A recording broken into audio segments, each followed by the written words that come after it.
Moi, je pense que d'être un couple, ça nous donne, on va dire, un peu plus d'entrain dans l'entrepreneuriat, même si on est tous les 2, on a une envie, c'est quelque chose, c'est dans les tripes, quoi. On a vraiment envie d'entreprendre depuis très longtemps. Ça a aussi des limites, c'est que par rapport aux échecs et aux fluctuations, et cetera, par exemple dans une entreprise, c'est que nous, on est tous les 2 impactés si ça va pas et on a tous les 2 peur et il y a pas un où on dit: «Bon, c'est pas grave», il y a l'autre qui ramène son salaire, enfin là, c'est les 2 et ça fait un peu peur dans ces cas-là. En plus, on est parents. Moi qui c'est vrai que il y a des fois, on s'est fait des frayeurs, folles, folles.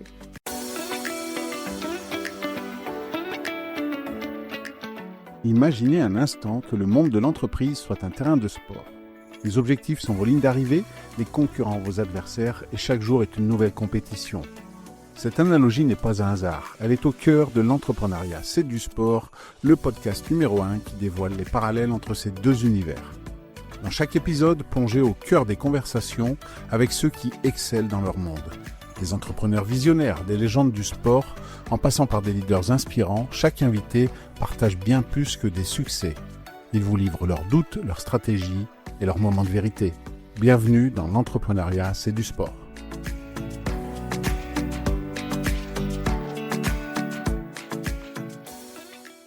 Bonjour à tous et bienvenue dans un nouvel épisode du podcast L'entrepreneuriat, c'est du sport. Aujourd'hui, non pas un, mais deux invités avec Alizé et Mathieu. Bonjour à vous deux. Salut Eric. Bonjour, merci beaucoup pour l'invitation. Avec plaisir, avec plaisir. On va parler aujourd'hui un peu bijoux, mais bijoux un petit peu spéciaux, puisque ce ne sont pas seulement des choses belles qu'on porte. On va parler plutôt de bagues, puisque vous êtes tous les deux les fondateurs de Luli, une bague un peu chill, comme vous dites sur votre site Oui. web.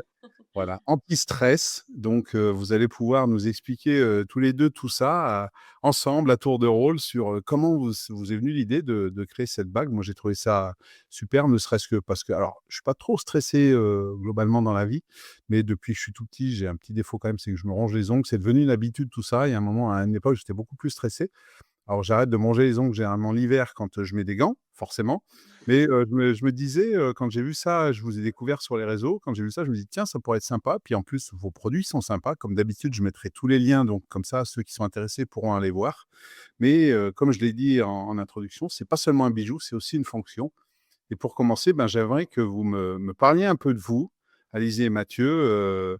Comment vous en êtes venus à entreprendre ensemble et à entreprendre dans ce domaine? Qu'est-ce qui a fait? Je ne sais pas qui commence, si c'est Alizé ou Mathieu. Alors, ben, déjà, nous, on s'est rencontrés, quand on était étudiants, parce qu'on est donc un couple, dans la vie et on a travaillé chacun, normalement. On a eu, un parcours différent. Moi, j'ai fait des études dans le marketing. On a un peu voyagé quand on était plus jeunes. Nous, on est un peu passionnés des États-Unis et enfin, d'Amérique du Nord. On a voyagé, au Canada où moi, j'étais dans la joaillerie, donc c'est là que j'ai un peu touché au monde du bijou, mais là, pour le coup, très, très luxe. Et puis après, on a vécu à Paris. Moi, j'étais dans le textile, donc là, je précise parce qu'en fait, après, ça conduit un peu à ce qu'on fait maintenant. Mais moi, à cette époque-là, je travaillais en fait en développement, donc avec des grandes marques dans le tweed. Et du coup, j'ai un peu connu tout ce monde bah, de l'artisanat français, etc. Pas dans le bijou, mais dans le textile. Et puis, on avait toujours cette idée en tête de créer quelque chose à 2, d'être indépendant parce qu'on n'a pas trop cette mentalité, enfin, je pense qu'il faut dans le salariat et on se sentait un petit peu enfermé là-dedans. Et moi, du coup, là, j'avais beaucoup d'anxiété à ce moment-là, beaucoup, beaucoup. Et puis, on a décidé de se lancer, tous les 2 d'abord en plus de nos 2 boulots. Et alors, du coup, Mathieu va peut-être préciser ce qu'il faisait aussi avant parce que tout est connecté. Ouais, moi déjà, merci pour l'invitation. Ouais, donc comme disait Alizé, nous, on s'est rencontrés déjà pour, l'anecdote, c'est qu'on s'est rencontrés déjà sur une surface de vente, donc voilà. Oui. On vendait déjà des choses en tant que salariés, hein, donc on s'est rencontrés comme ça. Je faisais mes études donc et on a voyagé et cetera. Moi, j'étais plus dans le milieu de l'informatique, au service des entreprises et moi, ça me trottait, vraiment depuis longtemps, depuis tout petit. J'ai évolué dans un milieu, entrepreneurial de par mes parents parce qu'ils avaient des restaurants, ils ont ouvert des boutiques et cetera, donc j'ai toujours été baigné là-dedans et j'ai toujours voulu créer aussi moi mon aventure. Il se trouve qu'Alizé aussi, donc on a vraiment, vraiment commencé notre route ensemble, Bah, on a commencé en plus de notre travail, sur Paris. Donc, tous en side project. on avait une marque, on a eu quelques marques avant, Lully Des petits et ça nous a permis de nous faire la main et tout. Alors et donc il y a des marques qui ont super bien marché, qui nous ont confortés. On s'est dit: «Bon, on arrête tout». On a prévenu nos parents, on a dit: «C'est bon, maintenant on se lance et tout». On a arrêté nos boulots respectifs et puis après, bon voilà, on est arrivé petit à petit à Lully, qu'on a créé en 2022. En fait, le concept, il existe, déjà sur la forme, les bagues d'anxiété ou anti-stress. C'est pas du tout nous qui avons inventé, on prétend pas à ça. Par contre, c'est pas de la qualité, c'est des produits, enfin un peu, génériques, fabriqués en Chine ou c'est pas pour, comment dénigrés, ouais. dénigrer la Chine, c'est vraiment parce que pour le coup, c'est pas du tout de la qualité et moi qui suis en fait quelqu'un qui a tendance à avoir des comportements compulsifs sur ma peau, alors moi je me range pas les ongles, par contre je triture ma peau, je triture tout. J'avais trop envie de ce concept-là, par contre pas du tout, de ce type de produit, fabriqué en Chine et qui pas du tout de la qualité parce que je connais bien après, hein, les produits chinois, aussi par, mes expériences. Et en fait, du coup, on a cherché, des artisans français, on a cherché des fabricants. On a trouvé, quelqu'un dans le sud de la France qui a une fonderie et qui nous a accompagnés depuis le début. On a fait notre marque autour de ça. On a développé nos propres produits. Alors le concept en lui-même, c'est pas nous, mais nous, on a vraiment des modèles uniques et voilà. Et du coup, voilà, donc on fait du made in France, on fait des bagues d'anxiété. On est les seuls à faire ça et ça marche, plutôt bien, même si, depuis 2022, on a bien sûr, eu des hauts et des bas. Mais voilà, aujourd'hui, on est très contents. On est sur un marché où, ben, on est un peu les seuls à faire ce genre de produit. C'est pas juste un bijou, c'est un bijou qui a un intérêt. On aimerait, par exemple, plus tard, peut-être être dans pas mal de parapharmacie parce qu'il y a vraiment une dimension, aide, pour les gens et sur ça, on est super contents. Donc Ouais, voilà, on est un très peu pour ouais. résumer, Mais pour parler du bijou en tant que tel, en fait, nous, on a c'est un bijou vraiment avec des parties mobiles. Donc en fait, c'est un anneau qui est redimensionnable. Donc on peut retrouver, pour enfants, pour adolescents, pour hommes et pour femmes, donc vraiment pour toute la famille. Et l'anneau est redimensionnable avec, minimum 4 perles dessus selon les modèles. Et en fait, les perles, on peut venir les balancer de gauche à droite, on peut les faire tourner, et ça va vraiment, vraiment ça apporte ses preuves de par les témoignages clients qu'on reçoit tous les jours. Ça réduit drastiquement, bah, le rongeage d'ongles et tout ce qui est geste compulsif. Mais, il y a des gens aussi qui n'ont pas du tout ces mauvaises habitudes, on va dire, et qui l'utilisent plus pour se focaliser, pour se concentrer, pour se concentrer, et on a de très bons résultats, on est très contents donc, voilà. Mais c'est grâce aux clients et qu'on peut aussi continuer à développer la gamme avec des perles, par exemple, semi-précieuses, avec plusieurs nombres de perles, avec des modèles plus fins, des modèles plus épais, des modèles un peu plus il y a plein de nouveaux modèles qui vont encore arriver, mais là, au total, on doit être environ 15 designs différents à peu près, Et c'est intéressant parce qu'il y a 2 moi, je vois plusieurs choses, hein, ça fait un petit moment que j'ai le podcast, j'ai rencontré beaucoup d'entrepreneurs. Il y a à la fois le fait que, bah, vous soyez un couple, que vous soyez, encore un jeune couple et puis, jeune dans la vie, que vous ayez eu cette âme d'entrepreneur et que vous ayez réussi à trouver, un domaine dans les 2 vous pouvez vous épanouir, en fait, quand je vous entends, ouais. ça a l'air d'être le cas. Qu'est-ce qui fait que vous avez choisi, justement, les bijoux? Alors, Alizé, tu nous as parlé un peu des bijoux dans lesquels tu avais eu des expériences précédentes. Toi, Mathieu, qu'est-ce qui t'a attiré là-dedans? Alors, Alizé nous disait qu'elle avait une forme de stress. Moi, c'est ronger les ongles, elle, c'est, triturer sa peau. Toi, tu avais aussi ça? Tu avais des choses comme ça ou tu avais d'autres choses? moi, pour être tout à fait transparent, je suis quelqu'un de très anxieux depuis tout petit, hein, pour plusieurs raisons et cetera, mais oui, Alizée, moi, elle m'a donné le goût, à travers son expérience, que tu as eue en joaillerie, du bijou, hein. Moi, j'ai vraiment apprécié le bijou rapidement. J'aime les montres, mais j'aime aussi les bijoux. Et puis moi, ce qui me plaisait, on va dire dans cette niche de la santé mentale, c'est de pouvoir, aider les autres, en fait, aider à changer un peu leur quotidien ou rendre leur quotidien un peu plus léger avec un objet, on va dire, qui peut paraître simple, un bijou, quoi. Donc, à l'aide d'un bijou, ouais, c'est ça qui m'aidait, c'est ce qui m'a vraiment motivé dans ce projet, c'est de me dire: «Tiens, je vais pouvoir aider les gens, en leur proposant une solution un peu alternative à ce qu'on peut déjà trouver sur le marché, quoi. Toi, Alizée, du coup, dans la conception du bijou en elle-même, est-ce que tu as été une testeuse, du coup? Est-ce que toi, la première fois que vous avez fait votre prototype, Oui. tu as testé, tu t'es dit: «Ben, ouais, moi, ça m'aide, donc ça va aider d'autres personnes»? Oui, oui, complètement. Moi, j'ai trouvé que en fait, enfin, c'est comme une balle anti-stress, mais c'est beaucoup moins, stigmatisant. Mais j'ai trouvé que de focaliser son attention, bah, sur cette bague, ça oui, ça m'a tout de suite aidée, mais même par des moments où je vais pas forcément triturer ma peau, je fais pas ça non plus toute la journée, c'est par période que je faisais ça.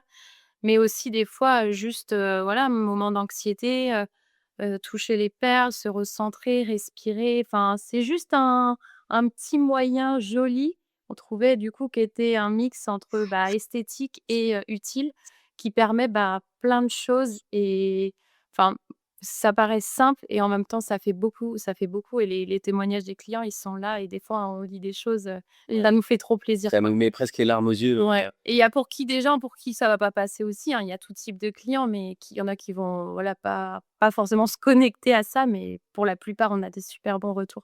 Je mettrai les liens, donc les gens pourront voir. Il y a des vidéos sur votre site pour expliquer comment ça se passe. Mais pour ceux qui nous écoutent, est-ce que vous pouvez décrire, assez rapidement le principe de cette bague, de ce bijou?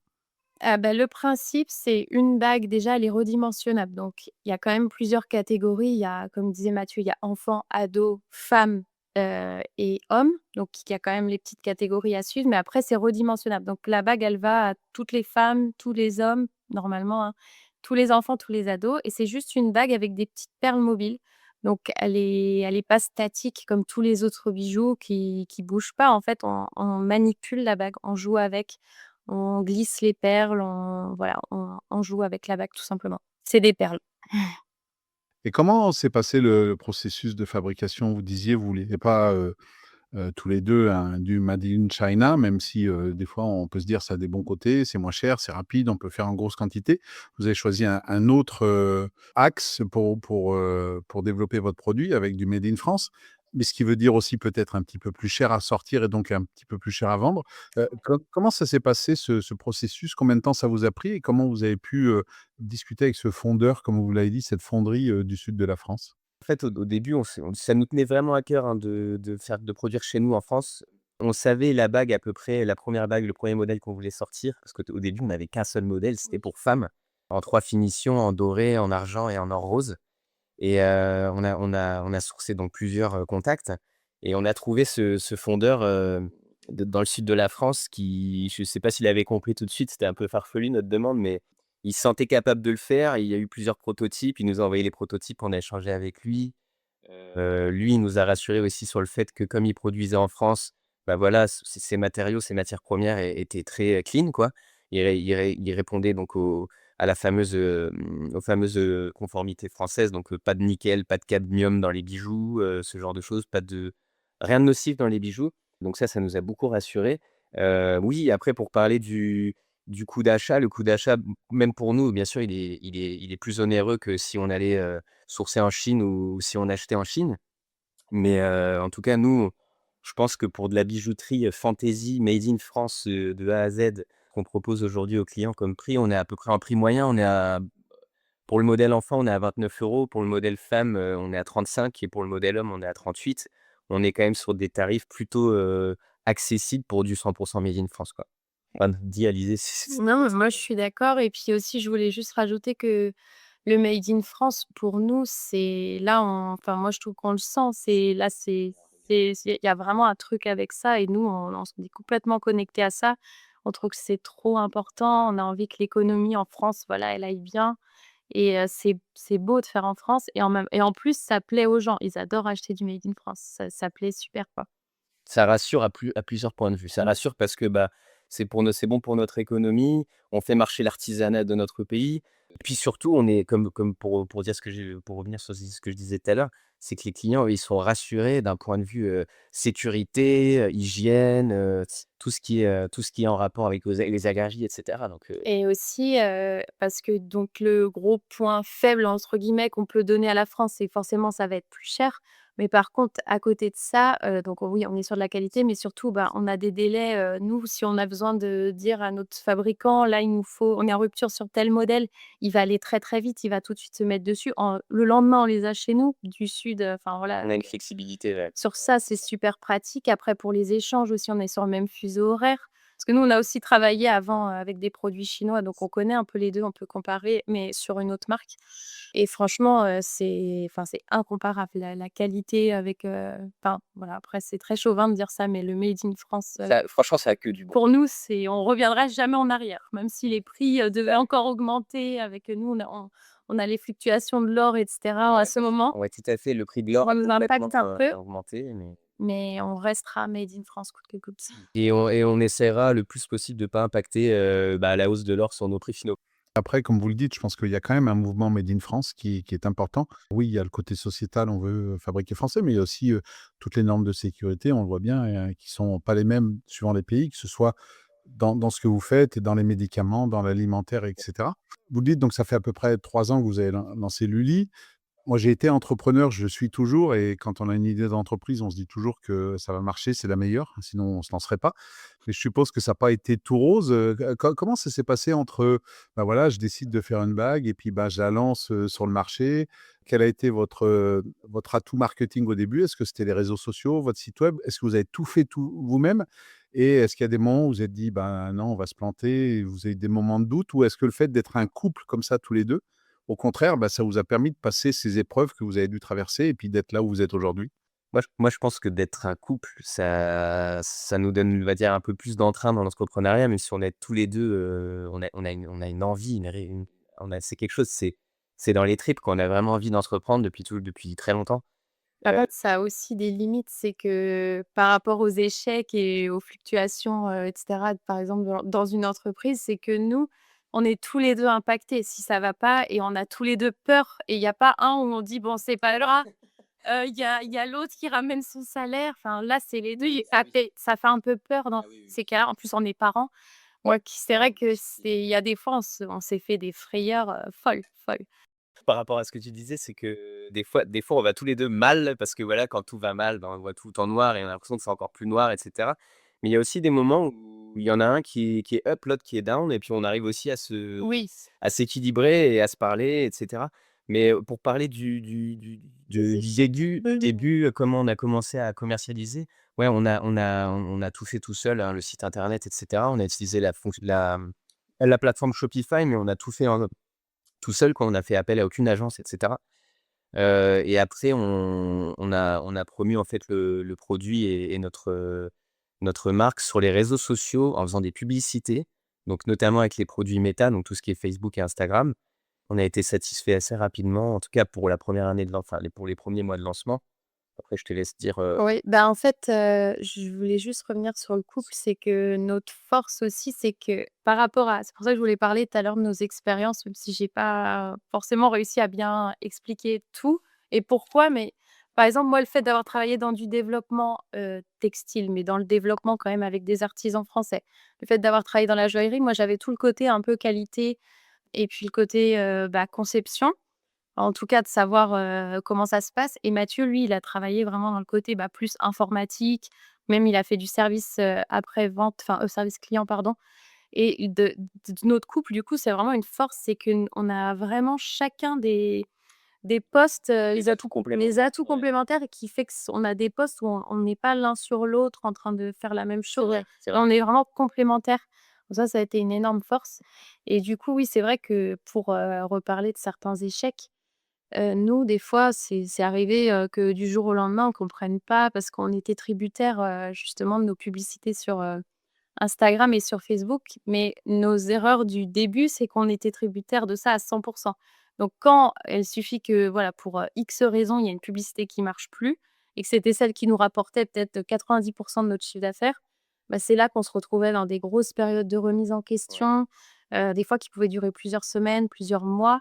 On essayait de refaire des nouvelles publicités, mais voilà, il y a plein de fois où ça n'a pas marché, plein de fois où on a failli, tout arrêter et Et c'était pas bizarrement et facile. bizarrement, c'est dans ces moments-là où on a l'impression qu'on est au fond du trou qu'on arrive à repartir, mais de plus belle. Et en fait, On dit c'est comme si tout nous tombait, le ciel nous tombait sur la tête, mais au final, on voit déjà le soleil presque parce que, bah, on est reparti et puis je sais pas, on a comme une force quand on est tombé, quoi. Quand on tombe et qu'on se relève, c'est terrible, c'est Bah, indescriptible presque. l'année dernière, du coup, pour dire une anecdote, c'est que vraiment en septembre de l'année dernière, Septembre 2024, du on coup. s'est posé et on s'est dit: «Bah, en fait, c'est pas fait pour nous l'entrepreneuriat, on n'y arrive pas, quoi». Parce que ça faisait plusieurs mois que Alors que ça faisait déjà plusieurs croisait années pas qu'on a trop. ça faisait déjà plusieurs années qu'on avait des expériences, Ouais. mais on était au fond du trou. On voyait tout en noir, on avait l'impression que plus rien ne On fonctionnait. n'arrivait pas à se relever d'une baisse, en fait, de chiffre d'affaires. On était en larmes tous les 2 sur un parking,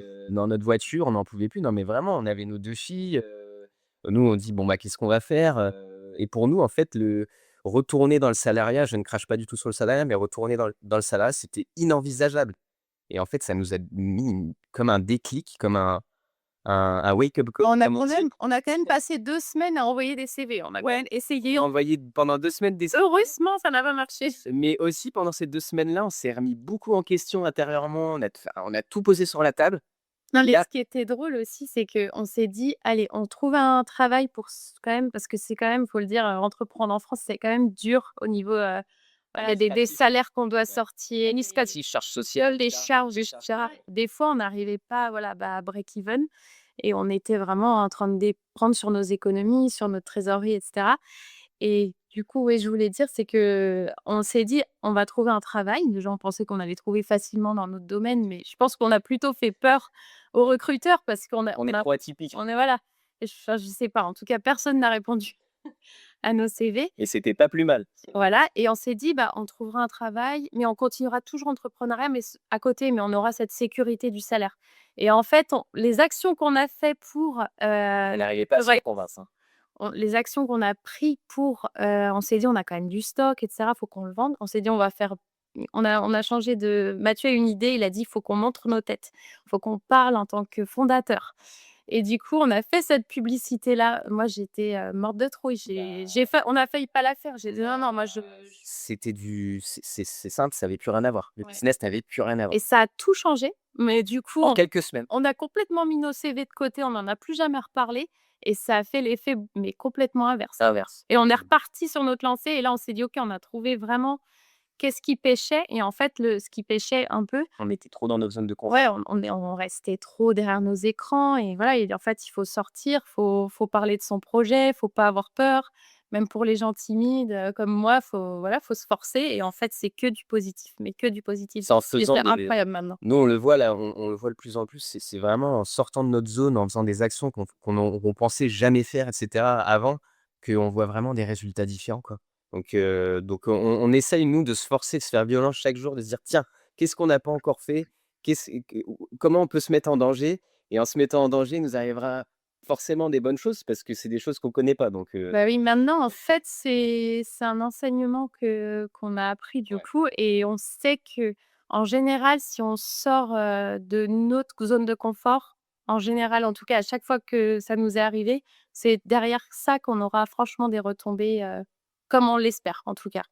Et puis ça fonctionne puisque du coup, moi, je vous ai connu parce que j'ai vu une de vos publicités Beh, voilà. Bah, voilà. et que vous êtes toujours là, quelques mois après ce fameux septembre 2024. Bah, oui, voilà, et Vraiment pas facile. toutes les opportunités, qu'on a eues depuis, c'est incroyable. Mmh. Enfin, on a fait aussi le salon Maison et Objets récemment. Il y a plein de gens qui sont venus nous voir, parce que maintenant on veut être chez des revendeurs. On n'est plus juste, en ligne. Justement, on veut se prémunir au cas où, voilà, des fois, peut y avoir, des publicités, qui marchent moins bien ou des périodes et cetera. Là, on sait qu'on a des revendeurs qui vont nous revendre tout le temps, faire des réassorts, donc c'est aussi, pour nous, un moyen de sécuriser un peu plus la marque, comme on faisait pas avant, en fait. Ça nous permet d'être plus visibles sur tout le territoire et voilà, d'être online, offline et d'être en magasin, Et ça répond à une demande parce que on a même des internationaux qui viennent vers nous et cetera. et Donc oui, ça répond aussi au fait que ce genre de produit, il existe en ligne.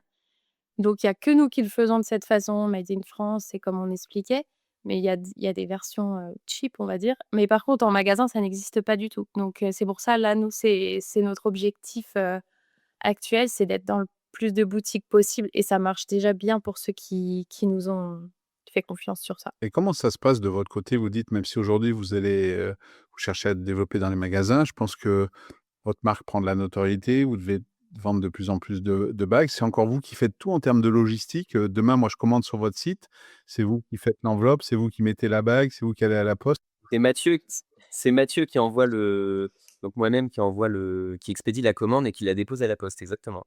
Donc voilà, en ce moment, on a recruté quelqu'un récemment en alternance qui nous épaule un peu plus sur la partie, on va dire, après-vente, donc tout ce qui est mailing et cetera. Mais ouais, on a vocation quand même à prendre quelqu'un pour l'envoi des commandes parce que là, bah, moi, je passe, plus de la moitié d'une journée, à envoyer des commandes, quoi. Donc Mais on avait avant on avait un prestataire on avait un logistique. prestataire logistique parce que donc avant cette fameuse remise en question de 2024, on avait quand même eu, donc ça c'était quelques mois aussi où ça avait pas trop été. On avait quand même eu des bonnes années, bah, la première et 2023 et là, on avait un prestataire qui envoyait nos commandes et en fait, on s'est rendu compte quand on s'est remis complètement en question que, bah, ça prenait quand même une bonne partie de la marge et qu'on avait besoin de cette marge pour, bah, développer notre marque Sortir d'autres modèles et et cetera. pourquoi pas, envoyer nous-mêmes, sachant qu'on parle pas de 1000 commandes par jour, hein, mais du coup, si c'est entre 50 et 150, c'est tout à fait gérable, de le faire, nous-mêmes et du coup, voilà, on a tout relocalisé chez nous et on est reparti de là et maintenant, voilà, on connaît beaucoup plus notre marque de cette façon-là, on la maîtrise beaucoup plus. On sait exactement maintenant comment on délèguera, on fera plus du tout, ces erreurs. On On est maîtrise trop délégué dès le départ. on maîtrise toute la chaîne. Là, aujourd'hui, quand on dit qu'on est des entrepreneurs, c'est qu'on fait vraiment tous les métiers, quoi. C'est-à-dire qu'on tourne les publicités, les personnes que vous voyez dans les publicités, c'est nous. Alizée, elle conçoit, elle développe les produits avec la fonderie. Moi, je m'occupe du media buying beaucoup, donc la stratégie publicitaire et cetera, de la logistique. On fait vraiment tous les métiers, quoi. Tous les métiers, tous les métiers.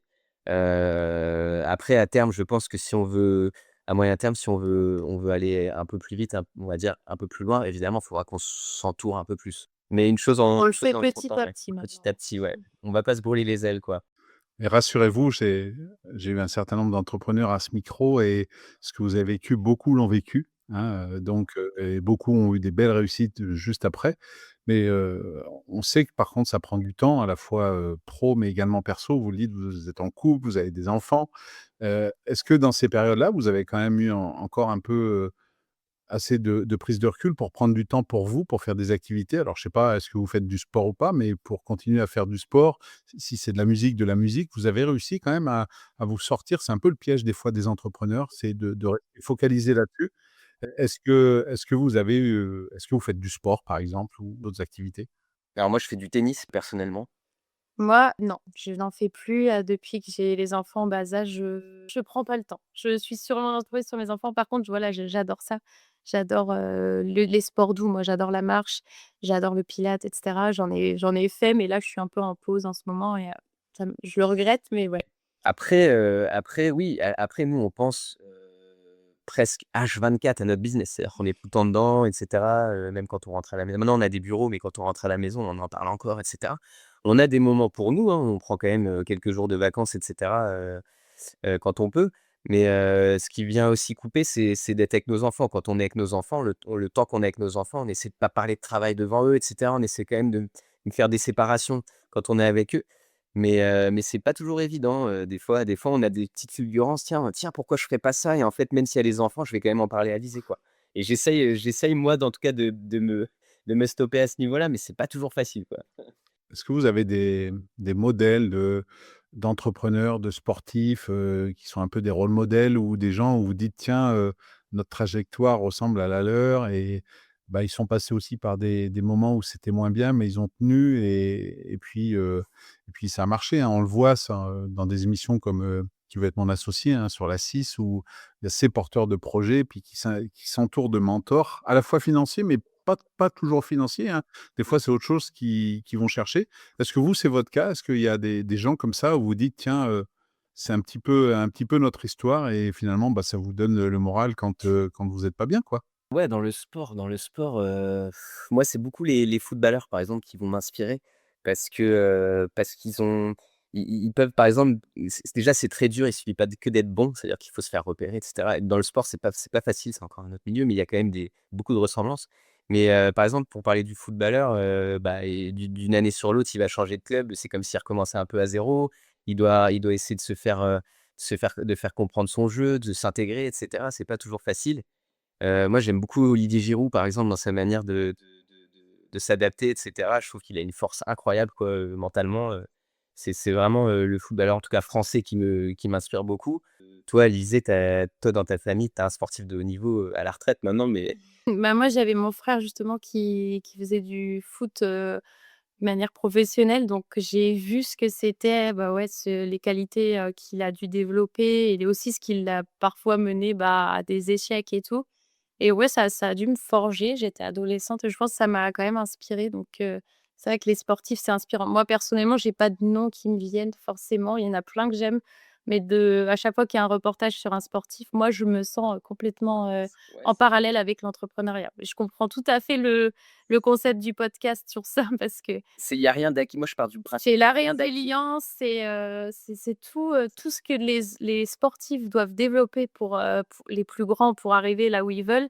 À chaque fois, on voit, c'est le travail, la routine. jamais lâcher, La les routine et le routines, travail, c'est important. les remises en question et cetera, donc Je pense qu'il y a pas de on peut sur notre chemin, nous, on a encore des entrepreneurs, ça fait, allez, 4 5 ans qu'on entreprend, donc on a encore des débuts, enfin, on est encore dans le début de oui. notre chemin. Mais je veux dire, on a déjà vécu pas mal de choses, je pense et ouais, il faut avoir comment? La rigueur, faut avoir des horaires, de la rigueur, de la routine, c'est important le travail.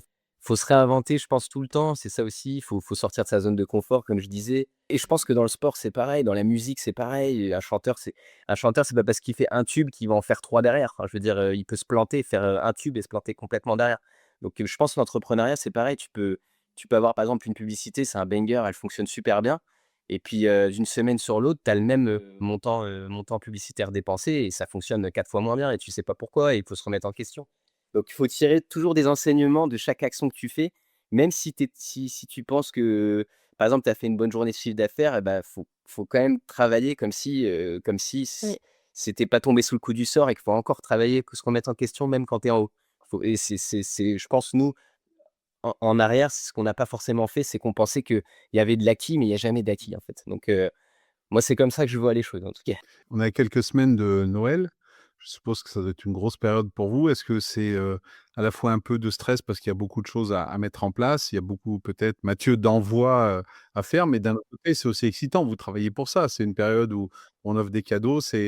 Comment vous vivez cette période? Nous, on la voit de l'autre côté où on se dit: «Tiens, quel cadeau on va pouvoir offrir?» Peut-être que certains vont aller sur le site et vont dire: «Tiens, bah, ça sera bien pour, mon enfant qui doit passer, son bac au mois de juin, qui est un peu stressé, qui doit chercher du boulot» ou, ben, un tel ou un tel, pas forcément enfant, hein, mais qui peut avoir telle mauvaise habitude et peut-être ça peut l'aider parce que je trouve le bijou joli et puis, c'est pratique et c'est fun, hein, quelque part. Comment vous vivez? Vous avez cette excitation de vous dire: «Bah, tiens, certes, d'un côté, on va en vendre plus et puis le chiffre d'affaires augmente», mais c'est aussi, ça veut dire que vous allez peut-être aider plus de personnes et c'est le but initial de votre projet? Exactement. Non, la période là, elle est super excitante. Enfin, on le sent là, que voilà, qu'on a beaucoup de commandes et que les gens, ils ont un vrai intérêt à ce moment-là de l'année parce que voilà, ils ont tous quelqu'un dans leur entourage. Enfin, souvent, on a quelqu'un dans notre entourage qui a besoin de la bague ou qui pourra en bénéficier. Donc forcément, on a beaucoup plus de commandes, pendant ces fêtes.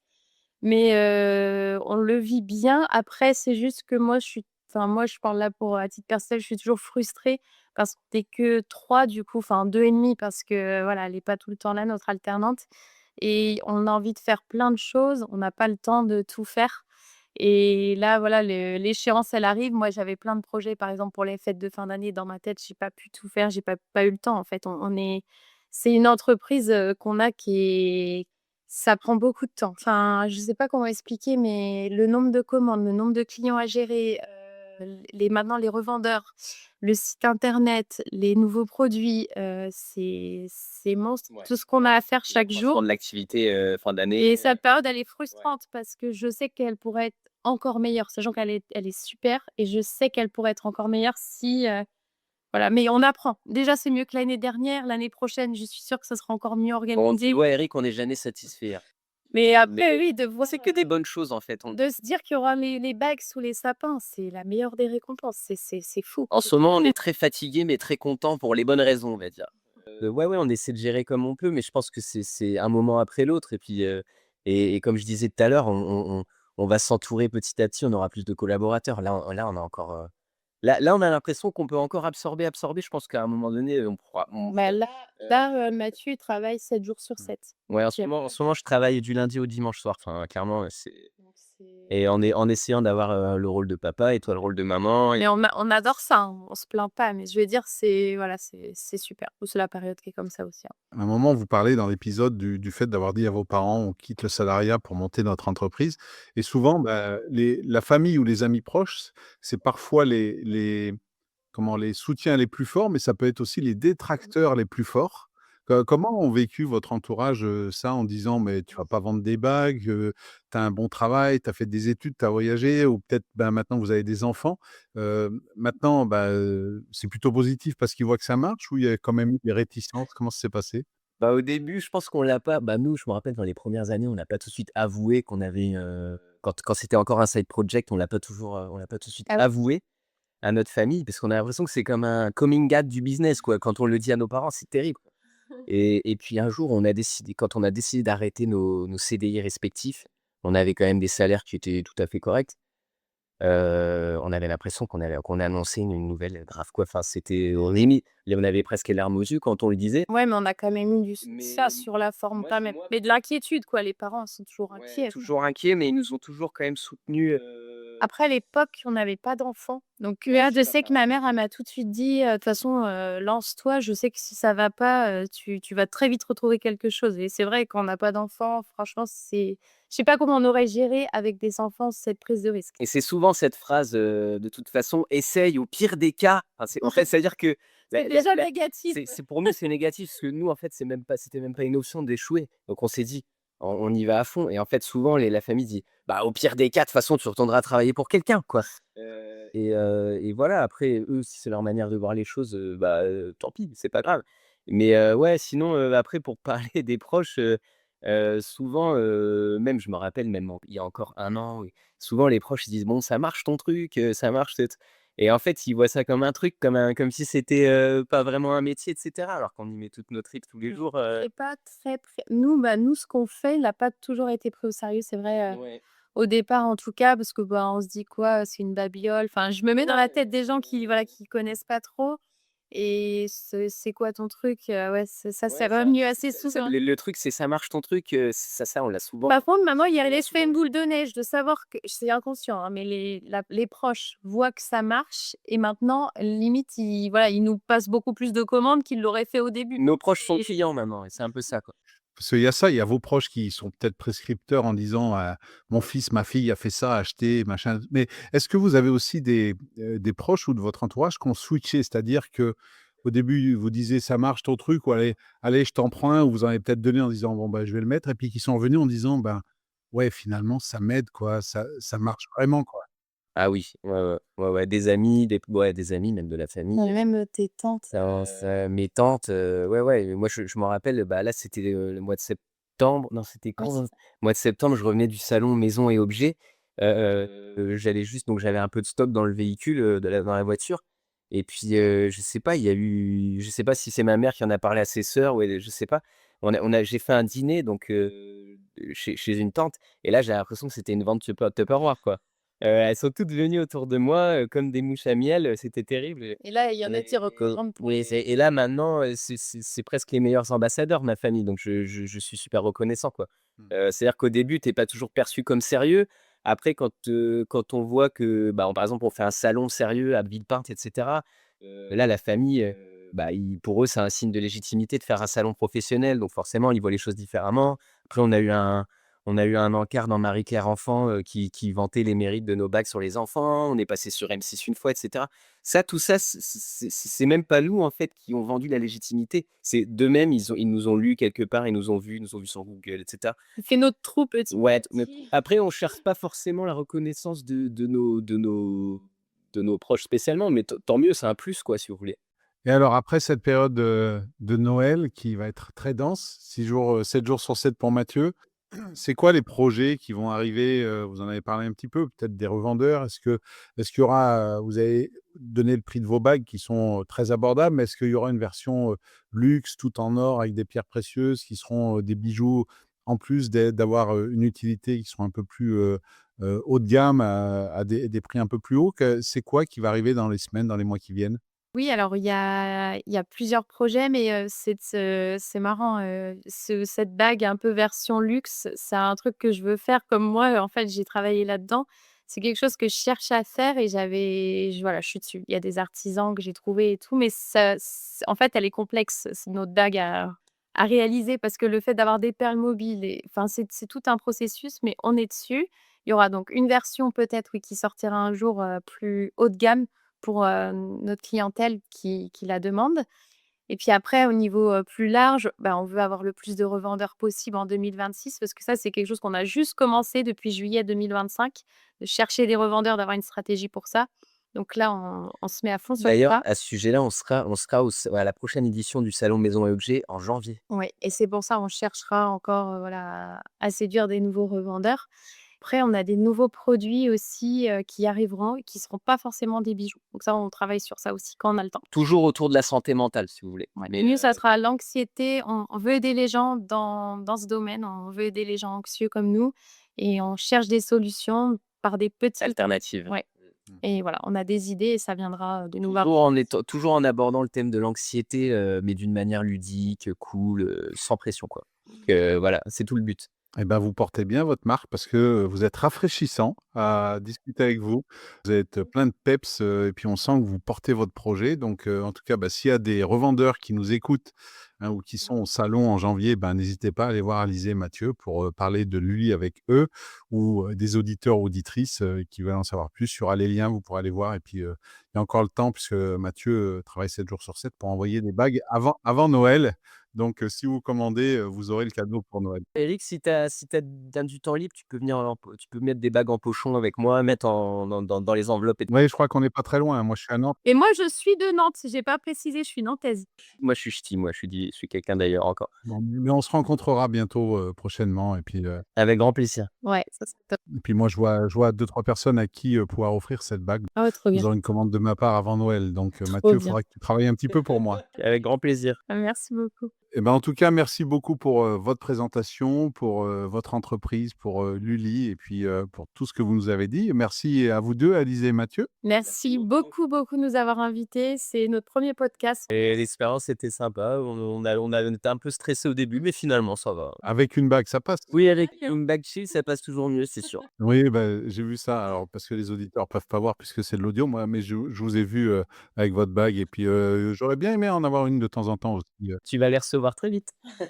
Exactement. En tout cas, merci pour tout ça et bien entendu à toutes les auditrices et tous les auditeurs, je vous donne rendez-vous très vite pour un nouvel épisode du podcast L'entrepreneuriat, c'est du sport.